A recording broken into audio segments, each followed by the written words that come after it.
Hello दोस्तों, आइए आज की कहानी का आनंद लेते हैं। किसी शहर में सोमदत्त और हरिदत्त नाम के दो घनिष्ठ मित्र रहते थे। दोनों की दोस्ती की चर्चा पूरे नगर में विख्यात हो गई थी। दोनों को एक दूसरे पर बहुत भरोसा था। दोनों ही अच्छे व्यापारी थे। जब तक दोनों एक दूसरे से दिन में एक बार मिलकर एक दूसरे का हालचाल पूछ न लेते, तब तक उनके दिल में चैन नहीं आता था।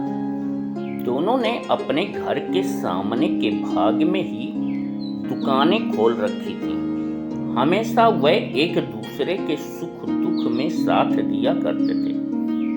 दोनों में से किसी को भी जब किसी काम से कहीं बाहर जाना होता था तो एक दूसरे को अपनी दुकान और घर सौंप जाते थे। वह भी बहुत ईमानदारी से अपने मित्रों के घर और दुकान की रखवाली करते। एक बार सोमदत्त कहीं तीर्थ यात्रा पर कई दिनों के लिए जाने वाला था, इसलिए उसने अपनी दुकान का सारा सामान बेच दिया। घर में भी कोई कीमती सामान नहीं रखा। उसके पास एक बहुत पुरानी लेकिन काफी वजनी लोहे की एक तराजू थी। वह तराजू उसकी पैतृक तराजू थी। उसका मानना था कि वह तराजू उसके लिए बहुत शुभ फलदायी है। उसी के प्रभाव से वह दिन रात उन्नति करता है।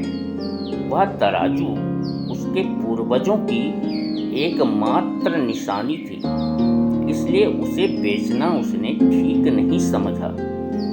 इसलिए उसे अपने मित्र के पास रख दिया और मित्र से कहा, जब वह लौट कर आएगा तो अपनी तराजू वापस ले जाएगा। हरिदत्त ने कहा, अरे इसमें कौन सी बड़ी बात है मित्र, आप निश्चिंत रहें। आपका सामान मेरे यहाँ सुरक्षित रहेगा। यदि और भी कोई सामान हो तो मेरे यहाँ रख जाइए। आप निश्चिंत होकर जाइए। सोमदत्त सब परिवार घर पर ताला लगाकर तीर्थ यात्रा पर निकल गया।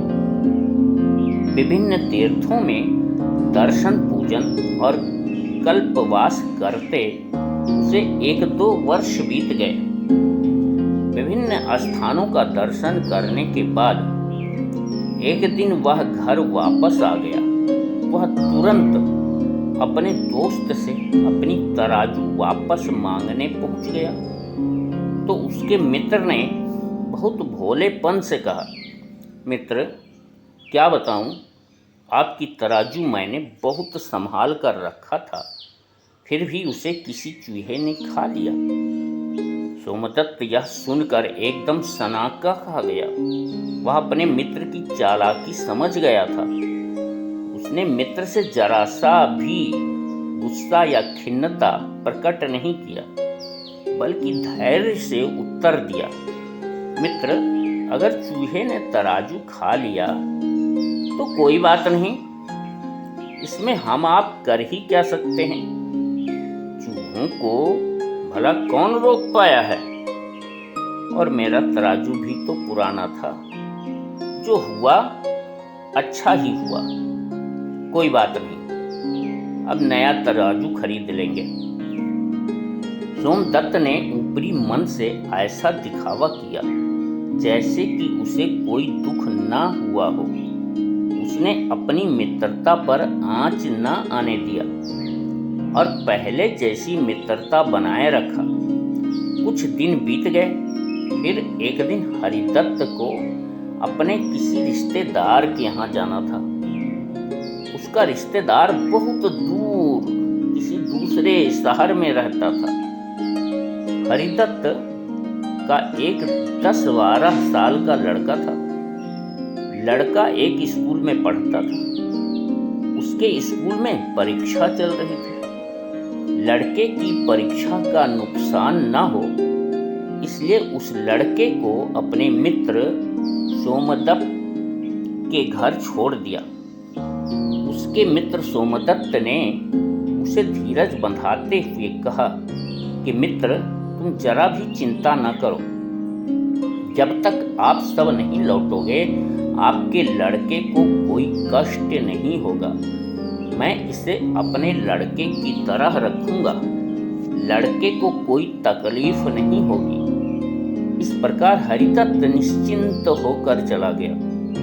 कुछ दिन बाद जब हरिदत्त लौट कर आया तो अपने लड़के को लाने के लिए सोमदत्त के पास गया। सोमदत्त दुखी होकर जोर जोर से रोने लगा। सोमदत्त ने कहा, क्या बताऊं मित्र, एक दिन आपका लड़का स्कूल जा रहा था। तभी रास्ते में अचानक एक चील उड़ते हुए आई और तुम्हारे लड़के को पंजे में दबाकर लेकर उड़ गई। आसपास के सभी लोग दौड़े पर कोई उसे बचा नहीं पाया। बस सब चिल्लाते ही रह गए। चील लड़के को लेकर पहाड़ की चोटी पर कहीं चली गई। तभी से हम लोग भी बहुत दुखी हैं। अब होनी को कौन टाल सकता है मित्र। अब क्या बताएं, आपको भी संतोष ही करना पड़ेगा। लड़का तो अब मिलने से रहा। हरिदत्त चीखता हुआ बोला, तुम झूठ बोल रहे हो। मेरा एक ही लड़का है। उसे कुछ हो गया तो ठीक नहीं होगा, समझ लो। भला इतने बड़े लड़के को चील कैसे ले जा सकती है।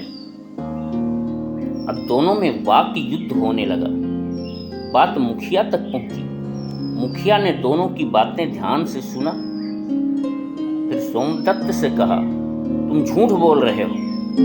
इतने बड़े लड़के को भला चील कैसे ले जा सकती है। लड़के को तुमने कहीं गायब कर रखा है। उसे जल्दी से वापस करो। सोमदत्त ने हाथ जोड़कर कहा, मुखिया जी, आप उचित न्याय कीजिए। आप मेरी भी बात सुनिए। अब आप ही बताइए, अगर लोहे की तराजू चूहा खा सकता है तो लड़के को चील क्यों नहीं ले जा सकती है। अब मुखिया को पूरी बात समझ में आ गई थी। सोमदत्त ने कहा, हरिदत्त, हमारी तराजू हमें लौटा दें और अपना लड़का ले जाएं। हरिदत्त बहुत लज्जित हुआ और तराजू लाकर लौटाया। फिर अपने लड़के को अपने साथ वापस ले गया। तब कहानी सुनने के लिए आप सबको धन्यवाद है। कहानी कैसी लगी कमेंट में लिख दीजिए। कहानी में क्या क्या कमियां थी ये भी कमेंट में लिख दीजिए।